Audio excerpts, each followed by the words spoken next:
Ladies and gentlemen, there's no doubt that Sergeant Christopher Monica and Sergeant Curtis Ballou were murdered on June 13th of 2017 on that country road in Putnam County. They lost their life.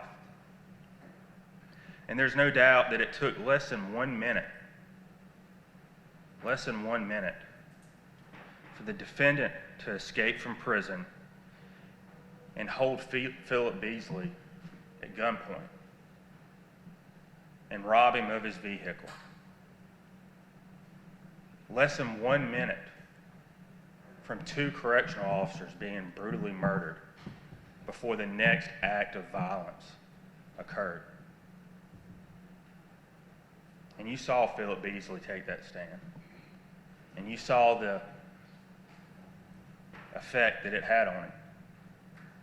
There's no doubt about any of that. And counsel has said everything in the indictment. They're basically saying the state has proved everything in the indictment, and they have issue with counts 1 and 2, malice murder. And I want to talk to you about that. No, the defendant wasn't the trigger man. He was the mastermind. He was the key, ladies and gentlemen, that opened the gates of hell. That's what he was.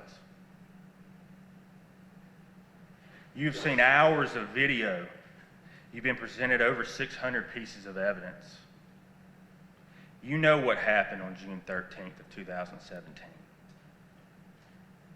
But I want to discuss a few things. First is this notion of party to the crime. They're exactly right. You've seen the video. You've seen 2 hours of video. And what you saw, ladies and gentlemen, what you saw immediately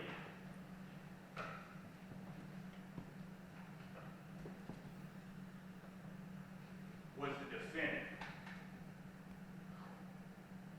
Who's the first that got his handcuffs off from Ricky DuBose? Who sits with Ricky DuBose and communicates with him?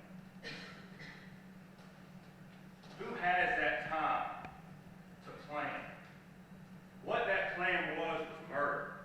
How it achieved, maybe it was a crime of opportunity. But they had 2 hours, ladies and gentlemen, to sit and plot and plan. You saw that video from Baldwin State at roughly 4:40 a.m. until they get to Hancock. They are almost sitting in each other's lap.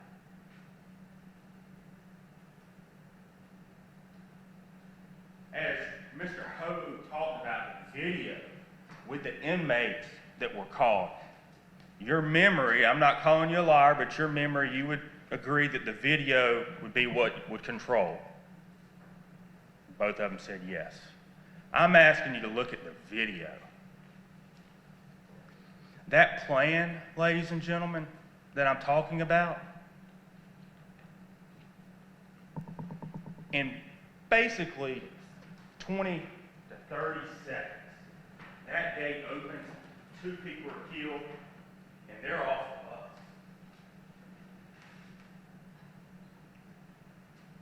Look at the short time. Look at the execution of that plan. That's not fumbling around. That's bang, bang, bang, out the door.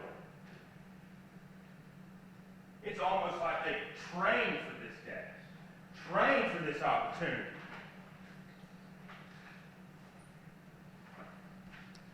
Don't tell me there wasn't a plan.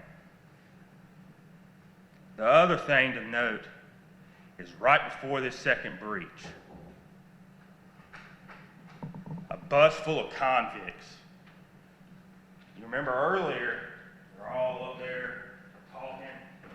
As it starts getting closer, you start seeing people getting up and moving to the back of the bus. video speaks. The video shows it. This crime, this horrible crime is unique in that you, the jury in this case, get to see it. And you get to see it from beginning to end. The plan was something out of a horror film, but the execution of the plan was tragically flawless. This was a calculated crime that took both of them to complete. Parties to the crime. I want to take you back to Hancock State Prison when that bus is sitting there and those officers are off the bus. Who's looking at the gate? That defendant. Who opens the gate? That defendant. And who's the first one through the gate? That defendant. Did that man help and encourage Ricky Dubose? No doubt about it, ladies and gentlemen. They were in it together from the beginning, parties to the crime. At some point, the defendant closed the gate at Hancock State Prison, but he was far from done. As you know now, Hancock was just practice, and it was just child's play compared to what was about to happen. What's interesting at Hancock State Prison, because see, I'm asking you not to just look at the defendant and what Ricky DuBose did. I'm asking you to look at what the other 31 inmates did.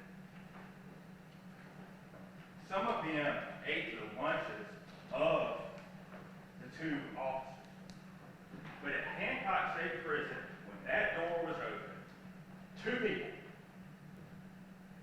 people chose to go through that gate. And it just happened to be the two people that at the beginning of the video were snuggled up together, talking and playing and plotting. 31 convicted felons on that bus never crossed the gate at Hancock State Prison.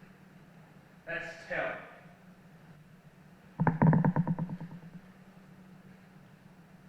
Matter of fact, one of them, if you remember, said, "Man, these are real criminals here.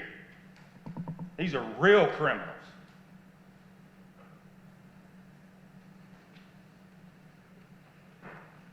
Then, of course, we got the second breach. And it's just like how they practice at Hancock State. Who opens the gate? That man. And who's the first through the gate? That man. And who attacks the officer first? That man.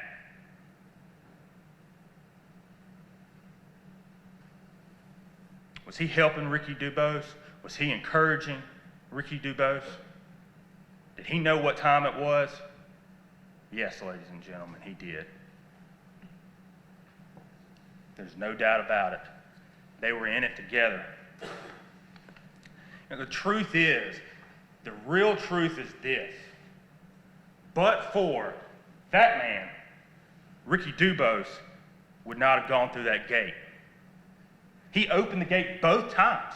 And but for that man, Ricky Dubose doesn't get a gun. And but for that man, Ricky Dubose doesn't pull the trigger. They were parties to the crime to malice murder, equally responsible for the brutal murder of two people, serving and protecting the citizens of Georgia. And they had almost 2 hours to plan. Again, a bus full of convicts, and only the defendants and his party to the crime crossed the gate. And I want to also direct your attention to what happened after the murder with those 31 inmates. The windows busted out. 2 guards are dead. They got keys.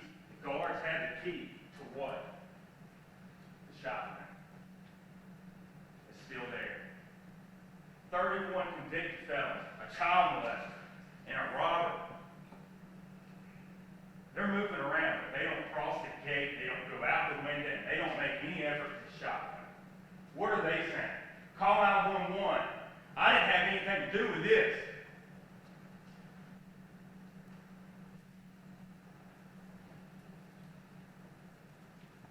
Parties to the crime.